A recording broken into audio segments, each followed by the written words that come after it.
All of the images in this video were developed and scanned by Cartel Film Lab. YouTube, what is up? It's been a while.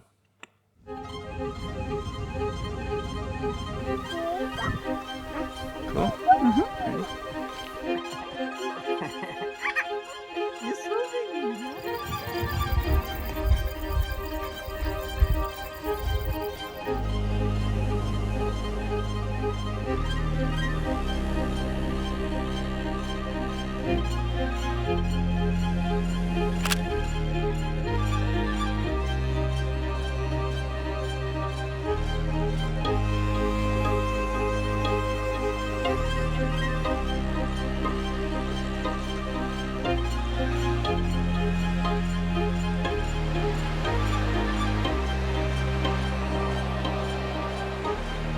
Look, if I must be honest, I don't know if I'm ever going to do this again.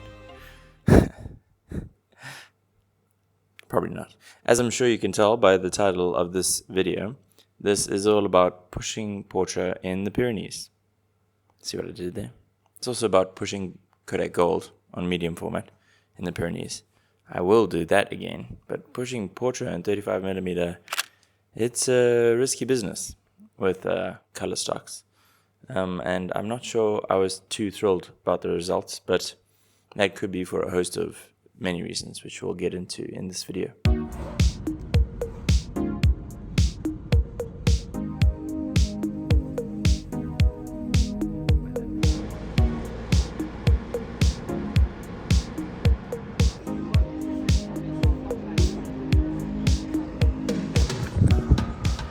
Biggest lie in European history. All these buildings that have the Fuji film things on them, they don't sell film. That's like a souvenir shop. I get so excited every time. And then I walk inside. No film. Can you believe it? There's a climbing wall behind you.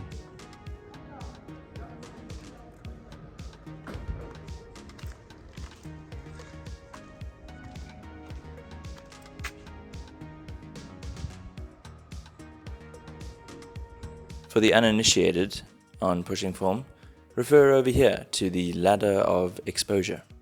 For this example, first of all, we must assume that there is such a thing as a perfect exposure for every photograph, kind of like in the middle, where everything is perfectly exposed. From there, you can either under or overexpose when you are taking your shot. If you are pushing your film, you are intentionally underexposing your photographs by 1, maybe 2 stops, but however much you underexpose creates a deficit of underexposure.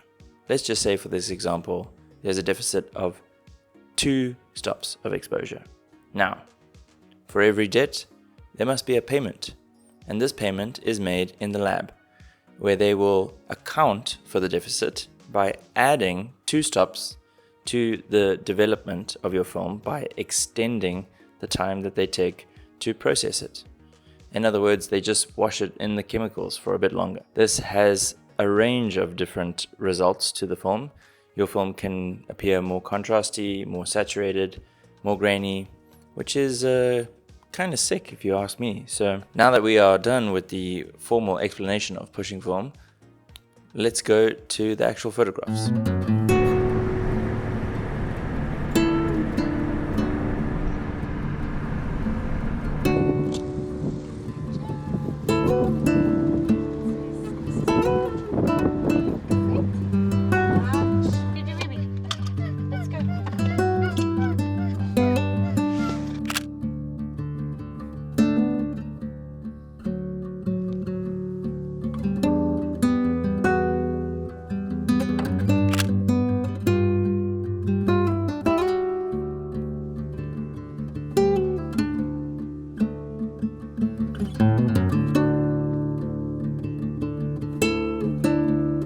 So you may be wondering, why am I pushing Portra 400 to 1600 in the middle of the day? The benefits are clearly next to none. But the first thing that I do when I get my scans back from the labs, I increase contrast and I increase sharpness. And it just so happens, those two things are the things that happen the moment that you push film. Both of those things and the fact that the film gets more grainy. So I'm really interested to see what happens with the gold today on the Mamiya, but perhaps even more interested to see what happens with the Portra 400. If I can shoot Portra 400 at 1600 and have it be a little bit more punchy, a little bit more grainy, and a little bit more saturated, that may be the thing that I do from now until the end of time.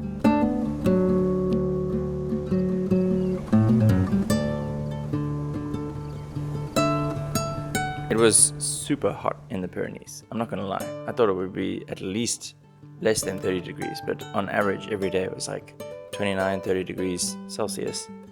And your boy was cooking. For some reason, 30 degrees felt like 35, 36 up in the mountains. I think it's because you're closer to the sun, but that seems like really stupid logic. So let's talk about pushing Portra. The results from the Portra 400 to me seemed strange at first. I think I rescanned them like 2 or 3 times. I was certainly not happy with the first round of scans. There's a common belief in the film photography community that color negative is incredibly forgiving as a film stock. And to a degree, I would say that this is correct. However, it's more forgiving of overexposure than underexposure. So pushing film with color is a little bit more risky because you run the risk of obviously underexposing more than what you basically accounted for. So even though there was a 2-stop underexposure, I could have extended the development time a little bit longer on some of the 35mm images.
We were staying in a ghost town in the middle of the Pyrenees, literally. We were basically like the only people in this entire square. It's a tiny little place called Bon, which is like good water. It used to be like a thermal bath that was pretty popular half a decade ago in the area, and as a result of these thermal pools, they built a casino and a tiny little town in the middle of the mountains. But as time goes on and its cruelty overtook the whole place, a lot of the places became abandoned, the thermals stopped working, and it was an eerie yet very beautiful village to stay in. We found it by chance, and I'm so happy we stayed in this place. It felt like we had the whole town to ourselves. What a crazy place to find ourselves in, off season, in the middle of the Pyrenees. But it was so beautiful. I would go back there in a heartbeat.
almost every day, we decided to go find a lake in the mountains and just go for a swim, take some photos, and enjoy like a nice hike.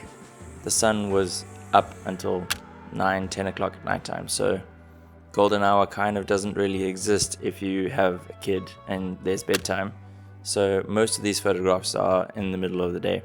But nonetheless, I still really enjoyed shooting the mountains in the Pyrenees. So I wasn't too chuffed with the Portra in 35. The Kodak Gold in 120, however, I was really surprised with. Initially, it had kind of a magenta reddish tinge, which was quickly edited away. Nothing too serious about that. And I was much more satisfied with the Kodak Gold in 120 than I was with the Portra in 35mm.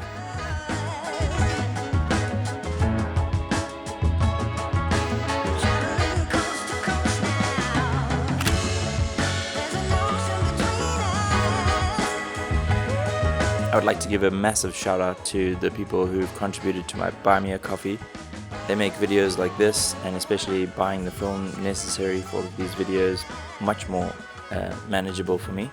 So if you would like to support the channel, there's a link below the like button, and you can just support in any way you'd like to. Thank you so much. So should you push film? I would say yes, do it. Film is about experimentation, it's about learning new things, it's about failing and learning from your mistakes. What I learned in this video was that if I am going to be pushing Portra 400 in 35mm, I would just extend the development time a little bit longer than what I think. And I would definitely push Kodak Gold in medium format. I would be comfortable pushing it, I would say even past 800. It's certainly much more of a versatile color stock in 120 to push than Portra, I would say, in 35. For the time being, more experimentation needs to happen. Thank you so much for watching. Thank you to the members of my Buy Me a Coffee. Much love to all of you, and hopefully the next one will not be that far away.